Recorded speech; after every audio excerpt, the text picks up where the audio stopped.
네, 오늘 사도행전 9장 36절부터 할 차례인데요.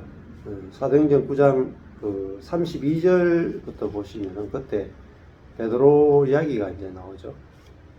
베드로가 그 룻다라고 하는 곳에 있는 성도들에게 이제 내려가는 이야기가 나옵니다. 거기 가서 있는데 애니아라는 사람을 만났는데 그가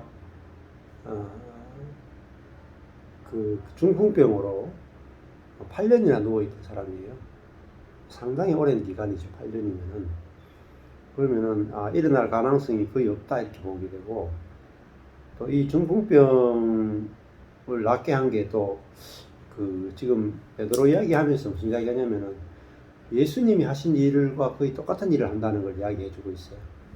예수님도 그 중풍병 낫게 한 적이 있죠. 위에 지붕에서 사람들이 이렇게 내려가지고 중풍병 환자가 일어나게 된 그런 사건이 있고, 그 다음에 이제 36절 오늘 그 보는 본문에 보면은 도르가라고 하는 여제자가 이제 있죠. 이름이 또 다비다 혹은 도르가라고 하는데 이 여제자가 죽었다가 베드로에 의해서 이렇게 살아나는 그런 기적이 있죠. 그러니까 지금 베드로가 했던 8년 된 중풍병자가 일어나는 기적과 또 이 다비다 혹은 도르가라고 하는 이 여제자가 죽었다가 살아나는 기적, 이건 예수님이 하신 일과 똑같죠. 그리고 이제 지난번에 또 뭐 말씀드린 것처럼 이게 그 엘리야와 엘리사가 죽은 자를 살리는 기적을 행했던 것과 똑같죠. 그래서 지금 베드로가 예수님이 하신 일을 자기도 동일하게 지금 행하고 있는 것을 우리가 볼 수가 있습니다. 자, 중풍병도 스스로 일어날 수 없는 그런 병이 바로 그 중풍병이고, 그래서 누워 있는 지 8년이다 이렇게 됐는데, 여기도 보면은 베드로가 34절에 보면 예수 그리스도께서 너를 낫게 하시니 일어나 네 자리를 정돈하라. 일어나, 아니스테미, 일어나라 이렇게 얘기했단 말입니다. 자, 이 아니스테미가 일어나라 하는 게 결국은 이 부활하고도 좀 연관이 있을 수 있어요. 그래서 중풍병 환자가 일어났단 말입니다. 자, 우리 사도행전을 이제 보는 것도 굉장히 중요한 이유가, 사도행전에는 어떤 기적 이야기도 많이 나오죠. 초반에 기적 이야기들이 상당히 많이 나옵니다. 그리고 후반에 갈수록 이제 기적 이야기 좀 줄어요. 또 사도 바울의 서신도 보면은 이제 그 기적에 대한 이야기가 서신서에 보면 굉장히 없어요. 그러니까 이제 기적보다 중요한 포인트는 십자가 부활과 승천이 중요한 포인트로 나온다는 걸 볼 수가 있죠. 근데 이게 복음이 증거되는 어떤 초기나 또 성령이 필요할 때는 중풍병도 나을 수도 있고 죽은 자가 살아나기도 하고 이런 이제 기적들이 많이 일어나죠. 이걸 통해서 이제 예수 그리스도께서 부활하셨다라는 것을 나타내 주는 겁니다. 여기 보면 중풍병자가 일어나는데 어떻게 일어났느냐?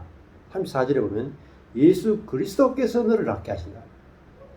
자, 보면은 하나님이 아니죠. 이런 것들이 되게 중요해요. 누가 낫게 하는가? 예수 그리스도께서. 그러니까 예수 그리스도께서 하늘에 안심바 되었죠. 하늘에 안심바 되어서 이제 예수님이 통치할 수 있는, 하나님을 대신해서 통치할 수 있는 그 통치권을 가졌단 말입니다. 그래서 만물을 통치할 수 있는 통치권을 가졌기 때문에 예수 그리스도께서 너를 낫게 하신다. 그 말은 예수가 부활했고 승천했다라고 하는 증거가 예수 그리스도의 이름으로 중풍병이 낫는 거라. 그리고 연결해서 아는 게 되게 중요하죠. 만약에 예수 그리스도의 이름으로 중풍병 환자가 낫지 않는다면 예수 그리스도가 승천했다고 한 증거가 없을 거 아니에요. 그래서 이때 예수 그리스도가 십자가 달려 죽었는데 부활하고 승천했다라고 하는 그 강력한 증거를 위해서 지금 예수 그리스도 이름으로 중풍병 환자가 낫는 거예요. 그러니까 승천이라고 하는, 부활과 승천이라고 하는 건 뭐냐면은 하나님이 예수 그리스도를 인정했다라고 하는 증거가 되는 거죠. 만약에 예수 그리스도가 십자가에 죽고 끝났다면 자, 어떻게 되는가? 예수 그리스도 십자가에 죽고 끝났다면 예수 그리스도는 가짜가 돼요. 이게 되게 중요합니다. 예를 들어 가지고 어떤 분들은 또 이제 자유주의 쪽에서나 또 어떤 교회들은 예수 그리스도가 십자가에 죽고 끝났다 이렇게 얘기합니다. 근데 그 예수 그리스도 십자가에 죽으면 우리가 포함된다. 뭐 이렇게까지만 이야기하고 예수 그리스도가 참 인간으로서 죽고 십자가에 죽고 끝났다. 이렇게 이야기하면 어떻게 되냐면은 예수 그리스도 십자가의 죽음은 저주받은 것밖에 안 돼요. 이게 굉장히 중요한 겁니다. 그러니까 우리가 그 성경을 볼 때에 한 권이라도 빼면 안 된다는 이유가 뭐냐면은 성경은 연결이 되어 있단 말이에요. 연결되어 있는데 이 전체 연결을 모르고 부분만 뽑아가지고 예수님에 대해서, 하나님에 대해서, 성령님에 대해서 묵상하면 굉장히 깊은 것이 나오는 것 같은데 문제가 생겨버려요. 근데 아무리요, 막, 뽑아가지고 경험이 될 수도 있어요. 예를 들어가지고 예수님이, 그 모든 예수 믿는 사람들은 저도 막 그렇게 해봤지만은, 예수님이 십자가에 달리신 것은, 우리의 모든 병을 다 짊어지셨다. 그래서 예수님이 우리 대신 병을 다 짊어졌기 때문에 우리는 더 이상 이제 병들지 않는다. 이렇게 이제 이야기하는 데가 있어요. 왜냐면 성경의 한 구절을 가져와서 그거를 복음으로 만들어서 선포하잖아요. 역사가 일어날까요? 안 일어날까요? 일어납니다. 많은 경우에 병이 나아요. 자, 그렇다고 해서 그 말씀이 완전한 진리는 아닙니다. 자, 왜냐하면 워치마니도 그런 말 하는데 혼적으로 우리가 혼을 강화해서 긍정의 힘이나 뭐 된다 이렇게 하면 되어질 수가 있어요. 그래서 이 사도행전 같은 경우에 설교하기가 어려울 수도 있어요. 만약에 예수님이 십자가에 죽고 끝났다. 예수님도 우리가 똑같은 인간이고 죽어서 천국 갔다. 뭐 이렇게 하든지 하여튼 자유주의 쪽에서나 이쪽 계통에서는 예수님이 십자가에 죽고 끝났지 부활이라고 하는 건 없고 부활이라고 하는 것은 실존적 부활이다. 이런 표현을 써요. 그러니까 예수님이 제자들 속에서 부활했다. 이런데 실존적 부활을 이야기하죠. 근데 이제 그런 것들이 온전하지는 못해요. 그래서 이제 사도행전 같은 경우에 그 설교를 꼭 해볼 필요가 있는 이유 중에 하나가 이제 예수님 이후에 예수님의 제자들이 어떤 복음을 전했고 예수의 제자들이 어떤 삶을 살았는지를 또 교회가 어떻게 번져나갔는지를 이렇게 찾아가 보면 예수님의 삶과 제자들의 삶이 일치한다는 것을 알 수가 있고 그리고 균형을 잡을 수가 있어요. 그래서 이건 대단히 중요한 이야기입니다. 왜냐하면 예를 들면 원어로 성경을 공부하는 팀도 있고 또 아니면은 어떤 그 계시를 받은 어떤 아주 탁월한 목사님의 그 말씀을 잘 받아 먹고 자라는 사람들도 있고 또 여러 이제 사람들이 있는데 이 성경을 골고루 먹는 법을 모른다고. 그래서 성경을 이렇게 신약 성경 27권을 전체를 쫙 이렇게 봐야 어느 부분에 설명이 빠져 있고 어느 부분에 문제가 되고 있는지가 이렇게 보게 되는 거죠. 우리가 어떤 사람의 이렇게 설교를 들으면 그 설교 안에서는 다 맞아요. 다 맞는 것 같은데 논리적으로 다 맞춰놨는데 이제 성경하고 대보면은 안 맞단 말입니다. 그러면 어떻게 되냐면 내가 만약에 내가 다락방에 메시지가 맞다고 하고 30년 40년 쫓아다니잖아요. 유광수 목사님 메시지가 맞다. 근데 나중에 되면 어느 부분에 문제가 생기냐면 유광수 목사님 쪽은 선포하면 된다는 거죠. 아침마다 이제 예수의 이름으로 병 고침이나 예수 이름으로 잘 되는 거라든지 예수 이름으로 사역이 되는 거라든지 이렇게 선포하면 된다 이렇게 가르친단 말이에요. 근데 되게 또 되기도 하고 되는 사람도 있고 간증도 하고 이렇게 해요. 근데 30년 40년 지나면 뭘 보냐면 선포한 대로 되는 부분은 조금 있어. 선포한 대로 되는 부분은 조금 있는데 안 되는 부분이 되게 많다는 걸 느껴요. 자기 모습을 보면 알아요. 예를 들면 내가 뭐 1000억이 생길지어다 맨날 선포한다고 생각해 보세요. 40년 선포했어요. 된 사람 몇 명 되겠어요? 안 된다. 그게 다 뭐냐면은 인본주의적인 거예요. 그리고 내 욕심을 가지고 하는 거잖아요. 그래서 우리가 어떤 말씀을 배울 때도 가보면 맞는 것 같은데 그럼 어떻게 되겠어요? 40년 정도 거기에서 내가 말씀 듣고 했는데 40년 지났는데 내가 만약에 거지가 돼 있다. 그러면 내가 완전 쏘았구나 하고 나온단 말이에요. 그러니까 40년 내 인생이 다 틀리는 거예요. 그리고 내 거기에 모든 시간과 열정과 돈을 다 갖다 바쳤잖아요. 정말 그것만큼 억울한 게 없어. 그러니까 슬피 울며 이를 갈게 된단 말이에요. 그래서 그 설교를 한 목사에 대해서 40년 동안 막 존경하고 따랐는데 나올 때는 정말 이를 갈면서 나온다. 왜? 내 인생을 다 버렸다. 내 인생 다 날아갔다.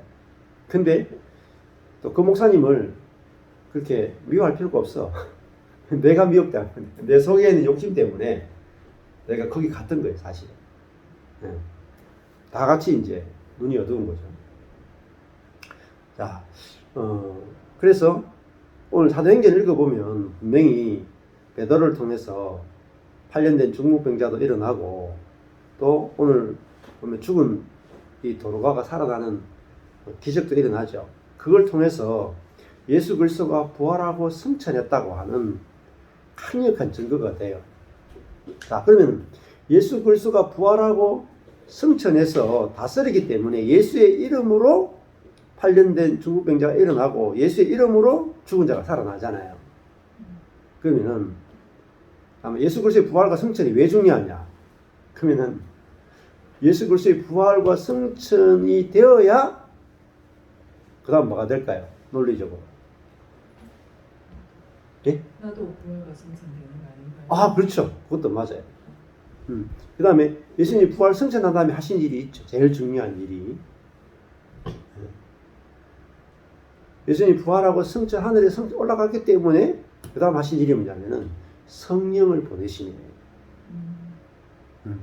자, 그러면은 이게 연결이 되어 있단 말이에요. 십자가 예수님이 죽었어요.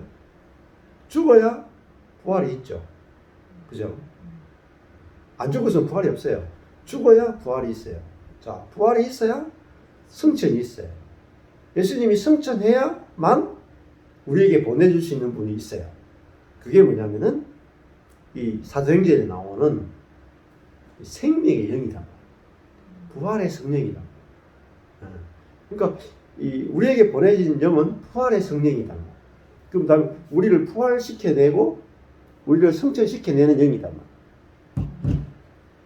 자, 이게 다 논리적으로 연결되어 있다. 하나라도 빠지면 안 돼. 근데 만약에 예수님이 십자가에 죽고 끝났다.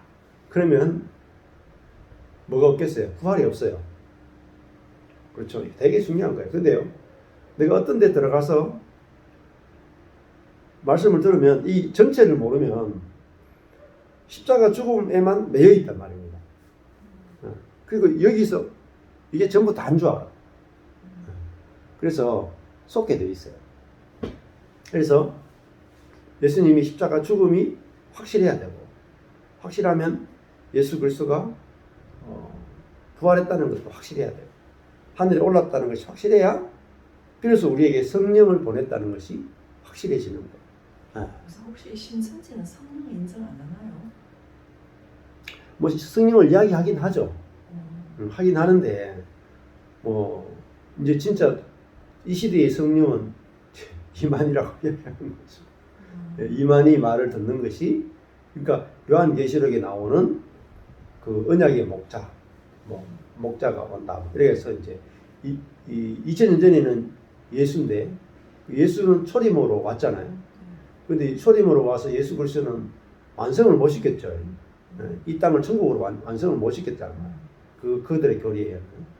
그래서 재림, 다시 와서 이 땅을 완성시킨다.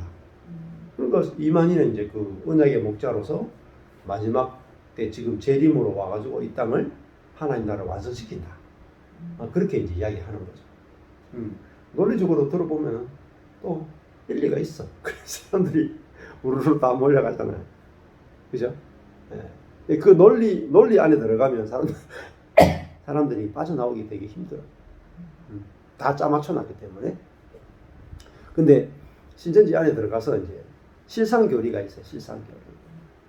그러니까 사도행전에 나온 7교회가, 한국에 7교회가 있었고, 그 7교회가 어떻게 지금 신천지 교회와 연결되어 있고, 이만희하고 어떻게 연결되어 있고, 실상교리가 있거든요. 그래서 사도행전에 나오는 그대로 이루어졌다. 한국에 7교회 이야기가 그대로 이루어졌다. 그러면서 이제 이만희를 들고 나오거든요. 근데 실상교리의 실체를 다 깊이 파헤쳐 보면 안 맞아요. 그것도 그런 식으로 비유와 실상을 그런 식으로 짜맞추는 것도 안 맞고. 예. 그래서 우리가 신앙생활 할 때도 이제 왜 칼빈 같은 경우에 이제 성경 중심이라고 하거든요. 특히 우리 장로교 같은 경우에 신앙생활에 제일 중요한 게 뭐냐? 성경 중심이에요. 성경 중심이라고 할 때는 성경을 가지고 그 설교나 전하는 말씀이 과연 성경적인가 아닌가? 성경을 가지고 우리가 살펴보고 따져보자. 이게 성경 중심이에요. 근데 이 개신교에서 잘 모른단 말이에요. 예를 들면 내가 기도하다가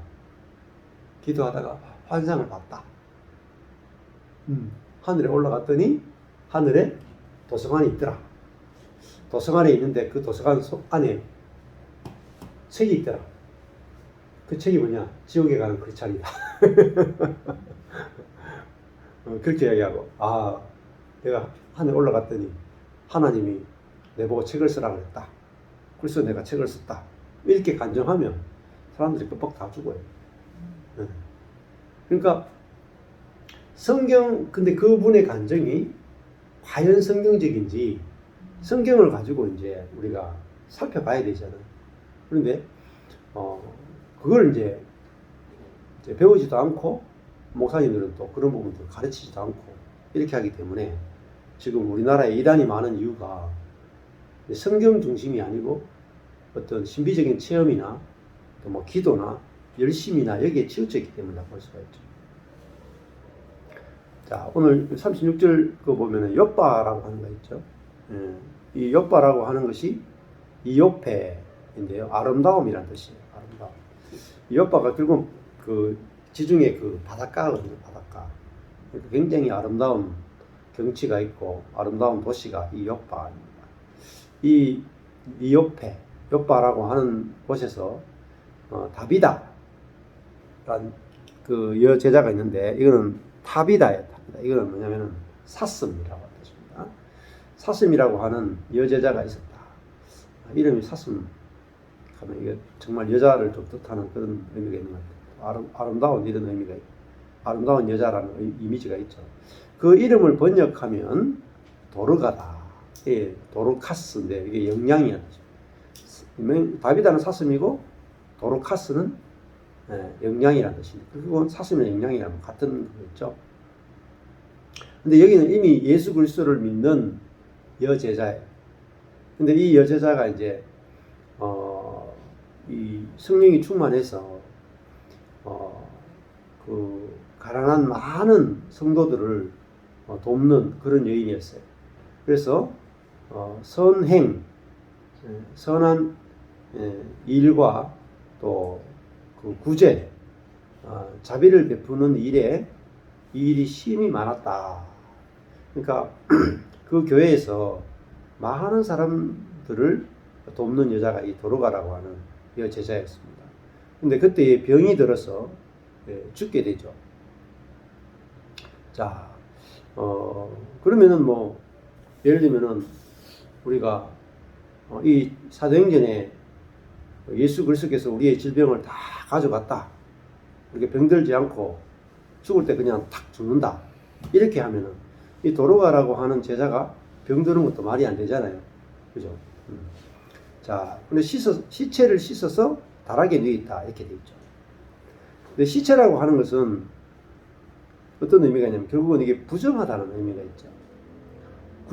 구약의 관점에서 보면은 죽은 사람의 시체를 만지는 것은 부정케 돼요. 그래서 이제 시체를 만질 때도 부모의 시체만 만지게 돼 있어요. 대부분 부모, 자식, 가족 안에서만 만지게 돼 있고, 이제 다른 사람 타인의 시체 같은 경우에는 못 만지게 돼 있고, 만지면 반드시 또 그 성전에 가서 정결케 하는 예식을 치러야 돼요. 그래서 엘리야와 엘리사 같은 경우도 그 가정이 아니었지만 그 낫게 할 때 어떻게 해요? 그냥 일어나라 이렇게 하는 게 아니고 어떻게 하냐면 시체 위에 자기 몸을 이렇게 딱 덮어요. 덮은 다음에 한 3번 이렇게 덮은 다음에 일어났을 때 죽은 시체가 일어나요. 근데 그거는 사실은 율법으로 보면은 금기시 되는 행동입니다. 근데 그런 것들을 이제 살펴볼 필요가 있죠. 여기도 보면은 시체를 씻어서 다락에 누워놨어요. 38절에 룻다가 욥바에 가깝다. 그러니까 욥바에 지금 이 죽은 도로가가 있는데 룻다에 베드로가 있었죠. 제자들이 베드로가 거기 있음을 듣고 두 사람을 보내는 거예요. 제자들도 참 대단한 것 같아요. 왜냐하면 도로가 죽었는데 살려낼 생각을 하는 것 자체가 그 제자들이 죽어도 예수 그리스도 이름으로 살아날 수 있다. 이런 믿음까지 있다는 거 보면 우리 시대의 어떤 신앙생활과 상당히 다르다는 걸 볼 수가 있죠. 근데 여기서 또 궁금해지는 베드로나 제자들이랑 다 같은데 왜 베드로만이 살릴 수 있다고 생각했을까? 제자가. 그렇죠. 네. 그러니까 자기들에게는 뭐 우리가 살릴 수 있을까 이런 아마 생각이 있었겠죠. 네. 아직 믿음이 뭐. 보면은 예수님의 그 십자가 복음 부활 승천 이거를 다 갖고 있는 사람들. 그 사람들의 뒤에 행적들도 보면은 굉장히 복음으로 갔잖아요. 근데 특정 지어가지고 이 사람이 나설 수 있다, 나아질 수 있다. 그렇죠. 근데 사실은 뒤에 보면 뭐 스데반이나 빌립이나 이런 사람을 통해서도 뭐 사람들이 막 낫고 이렇게 하잖아요. 근데 이제 빌립이나 스데반 같은 경우는 이제 뭐 성령이 충만하다, 뭐 이런 표현을 쓰잖아요. 쓰는데 우리가 이제 복음을 배우더라도 이게 내게 그런 이제 믿음이 이제 들을 때 지식으로는 옳지만은 되게 그게 이제 되겠다 이런 걸 성령께서 이렇게 주시는 그렇죠. 저 사람을 좀 낫게 안 하겠냐. 근데 거기에서 특별히 지금 베드로가 지금 예수님의 행적을 따라가지고 중풍병을 낫게 하고 죽은 사람을 지금 살리고. 그러니까 베드로를 통해서 이런 게 나타나니까 이제 베드로를 불렀다고 볼 수 있겠죠. 그렇지만은 또 만약에 아까 전에 그 앞에 보면은 아나니아가 나오죠. 아나니아가 이제 우리가 9장에 보면은 사도 바울이 눈이 그 봉사가 됐죠. 그랬을 때 하나님 아나니아에게 말씀하시길 네가 가서 안수해서 사울의 눈을 뜨게 하라 이렇게 되죠. 그러니까 아나니아가 하나님으로부터 말씀을 들으니까 가서 아나니아가 안수하니까 사울의 눈이 열려가지고 보게 됐죠. 그러니까 이런 것도 이제 봉사가 이제 그 눈을 떴다. 이것도 사실은 예수님이 요한복음에 보면은 소경을 남의 소경을 잘 눈뜨게 하면 똑같죠. 근데 결국은 우리가 뭐 할 때도 우리가 공식으로 하는 게 아니라 하나님 성령께서 우리에게 그런 마음을 주시면 우리가 이제 하는 거죠. 그래서 아나니아가 자기 마음에 그런 성령께서 마음을 주시고 말씀을 하시니까 가서 사울을 안수하게 됐고, 또 앞에 빌립도 가다가 이제 그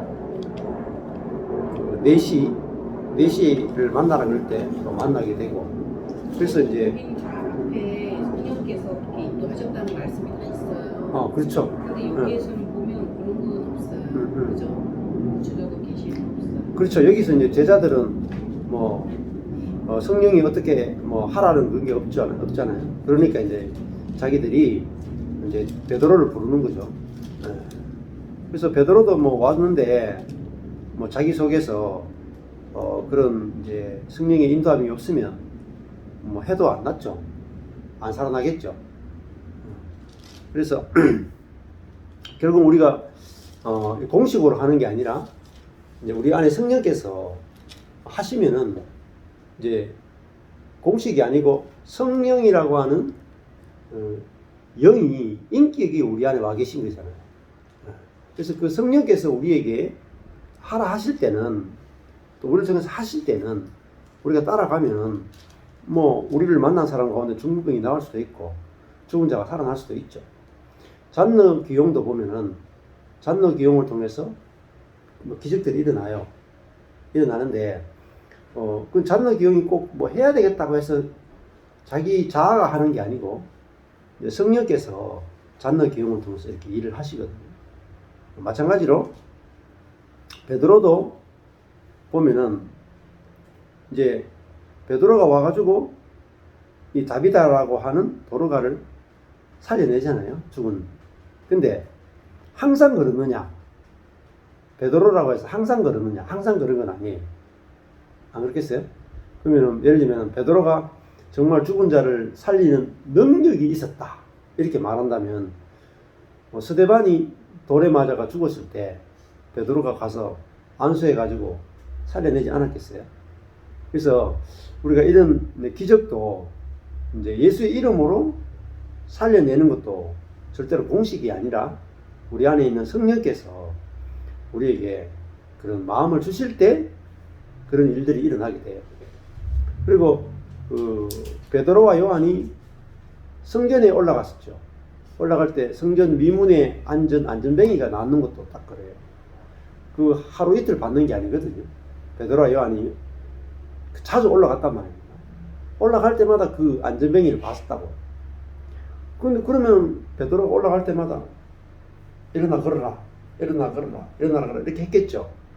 근데 그때 뭘 봤느냐면 그 사람 속에 믿음이 있는 걸 봤다 이렇게 말해요. 그 사람이 우리에게 한 번 주십시오 할 때 베드로와 요한이 그 사람을 딱 봤을 때 그 사람 속에 믿음이 있는 걸 보고 나사렛 예수 이름으로 일어나 걸어라 했단 말이에요. 그 말은 뭐겠어요? 성령께서 지금 이 사람을 걷게 하기 원하시고 또 이 사람이에게 내가 말했을 때 이 사람이 그 말씀을 받아서 아멘하고 일어날 준비가 됐구나 해서 이제 베드로와 요한이 딱 이야기했다고. 그랬을 때 이 사람이 딱 일어났다. 그렇죠. 그러니까 우리도 마찬가지죠.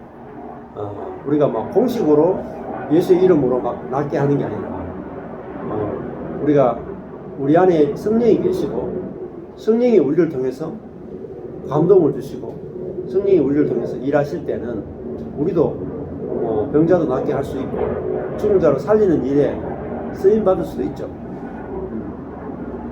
자, 그렇지만은 뭐 죽은 자를 살리고 병자를 낫게 하는 것도 복음의 핵심적인 건 아니에요. 그래서 사도 바울의 나중에 서신서를 읽어보면 사도 바울이 병자를 고치거나 죽은 자를 살리는 일들이 있었음에도 불구하고 간증하는 것은 없어요. 일체 간증을 안 해요. 왜냐? 그것이 자랑이 될 수 있기 때문에. 그래서 이게 되게 중요한 겁니다. 그래서 사도 바울이 자기를 통해서 놀라운 일들이 막 일어났지만 간증을 안 해요. 그리고 뭐 하냐면은 자기의 약한 것을 자랑한다. 이렇게 이야기를 하거든요. 그리고 중요한 것은 기적이 아니라 자기 속에 생명이 나온 걸 반영한다. 생명. 자, 그렇게 이제 흐름을 잡아가는 것들이 되게 중요하죠. 그래서 이제 어떤 사람들이 막 지금 뭐 성령의 특히 오순절 계통은 아프리카나 남미나 여러 가지 갔을 때 말씀을 막 전했을 때 막 병자가 낫고 막 죽은 자가 살아나기도 하고 막 이런 일이 일어나면 그 기적을 막 이제 자랑하잖아요. 근데 그런 것들이 좋은 것 같지만 나중에 되면은 뭐 그런 일이 또 안 일어날 수가 있어요. 나중에 되면. 그리고 그런 것들을 너무 자랑하다 보면은 결국은 이제 이 교만이라고 하는 죄에 또 빠지게 되는 것들입니다. 자, 그래서 이거 이제 이 베드로에 의해서 이제 이 죽은 자가 살아나는 기적을 기록했지만은 우리가 이거를 공식화하면 안 된다 하는 게 중요합니다. 자, 베드로가 일어나 저희와 함께 가서 이르매 저희가 데리고 다락에 올라가니 모든 과부가 베드로의 곁에 서서 울었다. 그러니까 이 베드로가 왔는데 모든 과부가 베드로의 곁에 서서 울며 도르가가 저희와 함께 있을 때에 지은 속옷과 겉옷을 다 내어 보였다. 속옷과 겉옷, 도르가가 만든 속옷과 겉옷. 그러니까 옷도 없는 사람이 있단 말이죠. 그죠? 입을 옷도 없는 사람들인데 도르가가 그들의 옷을 만들어서 입힐 정도로 이 과부들이 얼마나 가난했겠어요. 특히 여기 보면 모든 과부가 그랬어요. 그죠? 과부가 한 명이 아니라 과부가 많다는 말은 극한 가난을 쓴 말이에요. 극한 가난. 2000년 전에 과부는요 죄인입니다. 죄인. 조선시대 때 과부는 무슨 취급받았어요? 죄인 취급받았어요. 왠지 아세요? 남편이 죽었는데 딸 안 죽었다. 아 진짜예요? 그런 과부들은 또 남편을 죽인 여자다 라는 레테르가 붙어요. 그리고 이 고대 사회에는 여자들이 돈을 벌 수 있는 수단이 없죠. 선진국이 될수록 여자들이 돈 벌 수 있는 시스템이 잘 갖춰져 있죠. 근데 이 과부들이 베드로의 곁에서 울며 도르가가 해준 속옷과 겉옷을 다 내어 보였다는 것은 이 베드로의 마음을 완전히 그냥 어때요? 긍휼이 넘치게 만들고 그때 성령께서 베드로에게 마음을 주시지 않았겠어요? 베드로가 사람을 다 내보내고 또 이것도 특이하죠. 있는 데서 해도 돼. 있는 데서 하면 뽀대가 나겠어. 안 그래요? 근데 다 내보냈어. 다 내보내고 무릎을 꿇고 기도하는 거죠. 네, 기도하면서 어떻게 했겠어요? 하나님의 뜻을 안 구했겠어요? 하나님이 정말 이 도르가를 살리기 원하시는지 부활시키기 원하시는지 하나님의 뜻을 안 구했겠습니까?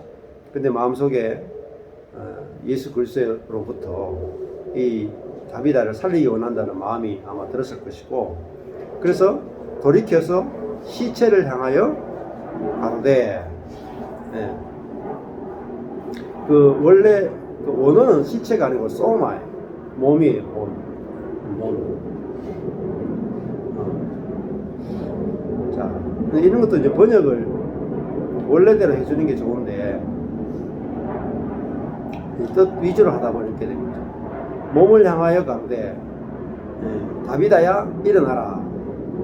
일어나라가 이제 아니스템인데요. 이게 부활을 상징하는 일어나라 하니 그가 눈을 떠서 베드로를 보고 일어나 앉는지라.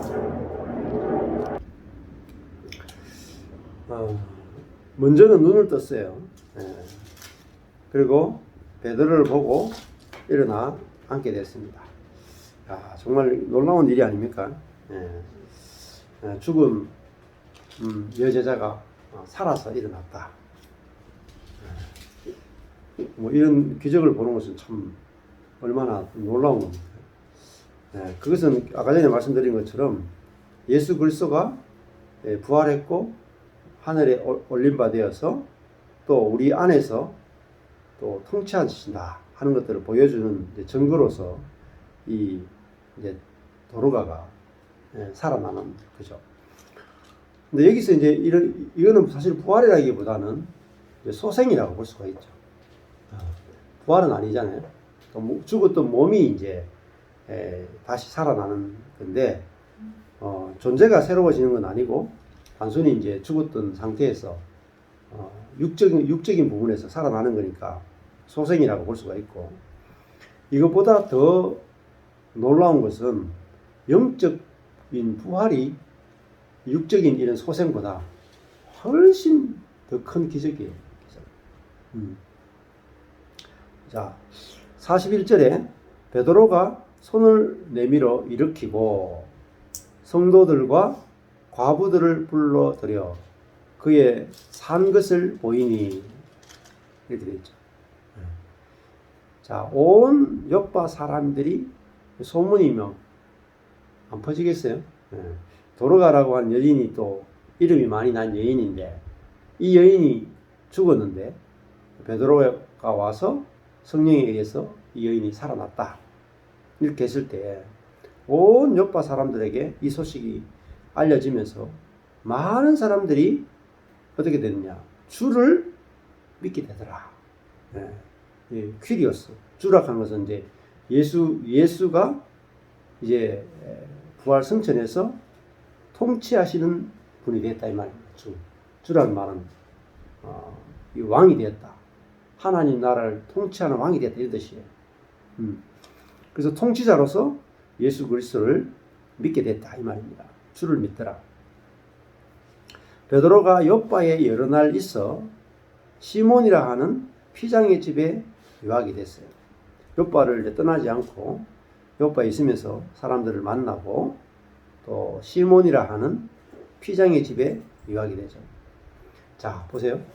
사복음서에 있던 베드로하고 지금 사도행전에 나오는 베드로하고 참 다르죠. 사복음서에 있던 베드로는 항상 사고치 문제만 일으키고 믿음도 없고 십자가 앞에서 부인하고 이런 말씀꾸러기 베드로였다. 그런데 사도행전에 딱 오니까 정말 성령이 충만해서 이제는 중풍병자도 살리고 죽은 성도도 살리는 이 일에 쓰임받고 있는 베드로를 보잖아요. 얼마나 이 베드로가 영광스럽습니까? 그래서 이게 구약과의 차이점이죠. 그러니까 베드로는 갈수록 더 좋아진단 말입니다. 갈수록. 구약의 특징은요, 좀 초장에 좋았다가 갈수록 나빠져요. 다윗의 인생도 그렇고 솔로몬의 인생도 그렇고 처음은 아주 아주 커져요. 크고 장대해요. 근데 끝은 미약해. 이게 구약의 특징이네요. 신약은 처음은 미약했지만 뒤에는 굉장히 광대해지고 장대해진다. 자, 예수님을 3번 부인하고 도망갔던 베드로가 지금 예수님이 하신 일을 똑같이 하고 있단 말이에요. 그것은 이제는 예수 그리스도의 영이 베드로 안에 있어가지고 베드로는 죽고 그리스도가 사는 베드로가 됐다. 그러니까 예수님이 베드로를 통해서 지금 일하시고 베드로를 통해서 나타나는 그런 일들이 있단 말이에요. 그래서 베드로가 요바에 여러 날 있어 시몬이라고 하는 그 무두장이 피장의 집에 유하게 됐어요. 그 피장이라는 말은 이제 짐승이나 이런 가죽을 가지고 천막을 만들거나 이런 걸 만드는 그런 일을 하는 사람이죠. 그 집에 이제 머물고 있었다. 이렇게 이제 나옵니다. 이 베드로가 참 오늘 보면은 영광스럽잖아요. 그죠? 정말 그냥 어부에 불과했고 예수님을 따라다닐 때 늘 육적으로 높아지기 위해서만 그렇게 하다가 결국은 예수를 3번이나 부인하고 부활한 주님을 보고도 낙심해서 고기를 잡으러 갔던 이 베드로에게 성령이 베드로를 이끌기 시작하니까 요한복음 결론에 보면은 네가 젊어서는 네가 스스로 다녔거니와 늙어서는 다른 네가 너를 띠를 띄우고 너를 이끌고 갈 것이다. 그러면 베드로가 이제 어떤 죽음으로 주님께 영광을 돌릴지 이제 설명한 것이다 이렇게 이야기하잖아요. 자, 이 베드로를 통해서 이런 그 예수 그리스도의 생명이 나타나고 예수 그리스도의 말씀이 나타나고 예수 그리스도의 능력이 나타나는 이런 일들을 우리가 볼 수가 있죠. 그것은 우리도 마찬가지다. 우리도 이 성령 안에서 내 안에 성령이 살고 있다. 성령이 나를 통해서 역사하신다. 이것이 우리에게 알아지고 믿어지면 베드로에게 일어났던 이런 일들이 우리에게도 동일하게 일어날 수 있다는 거죠. 자, 여기까지 하고